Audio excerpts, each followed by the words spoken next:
عزیز طلباء و طالبات السلام علیکم۔ آج ہم اپنی اردو کی کتاب کا سبق نمبر 2 پڑھیں گے، جس کا نام ہے ہر شے کا مالک۔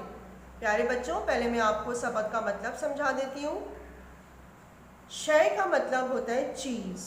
آپ نے شے پہلی دفعہ لفظ سنا ہوگا، جس میں میں آپ کو معنی بتا رہی ہوں کہ اس کا مطلب ہوتا ہے چیز، مالک، بنانے والا۔ ٹھیک ہے، تو سبق کا نام ہے ہر شے کا مالک۔ اب ہم اس کی بلند خوانی سٹارٹ کرتے ہیں۔ ساتھ ساتھ میں بلند خوانی کروں گی، تو آپ بھی میرے ساتھ کیجیے گا، اور ساتھ ساتھ میں آپ کو اس کا مطلب بھی سمجھاتی رہوں گی۔ چلیے اب ہم پڑھتے ہیں۔ ہر شے کا مالک کون ہے؟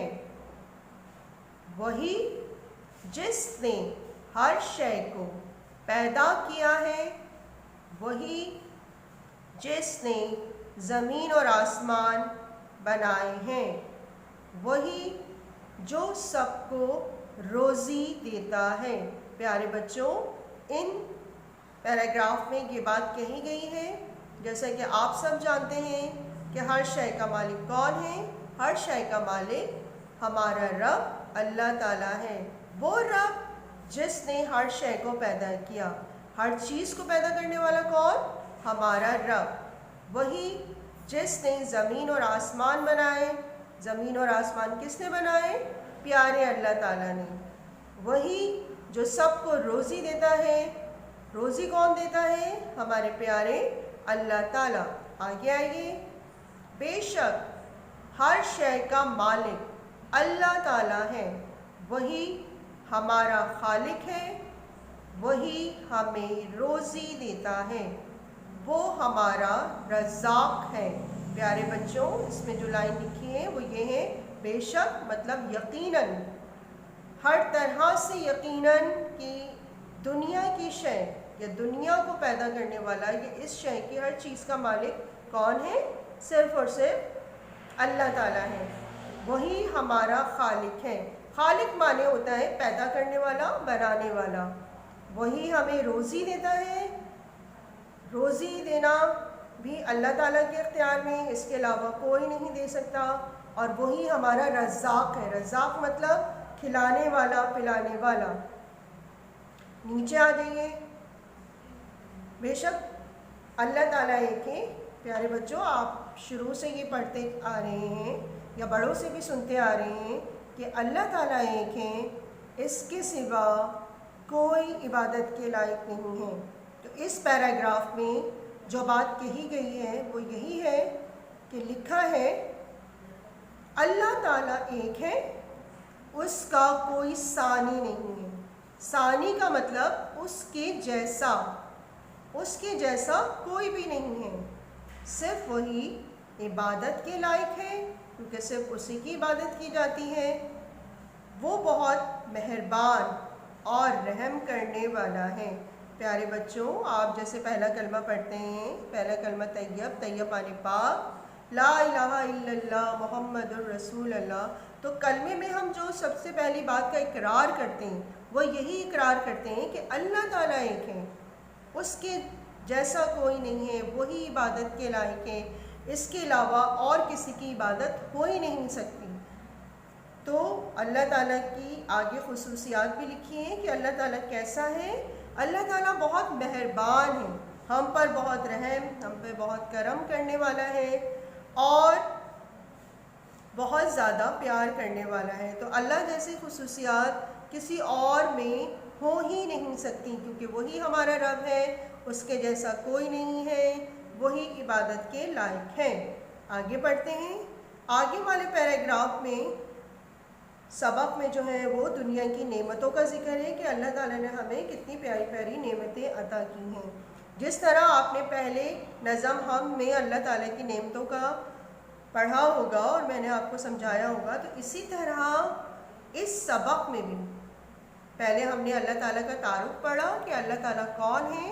اللہ تعالیٰ وہ ہیں جو ہر شے کا مالک ہے۔ شے مطلب چیز۔ دنیا میں جتنی چیز بیٹا آپ کو نظر آتی ہے وہ صرف اور صرف کس نے پیدا کی؟ اللہ تعالیٰ نے پیدا کی۔ زمین آسمان کس نے بنائے؟ اللہ تعالیٰ نے بنائے۔ روزی کون دیتا ہے؟ اللہ تعالیٰ دیتا ہے۔ ہوا کون چلاتا ہے؟ اللہ تعالیٰ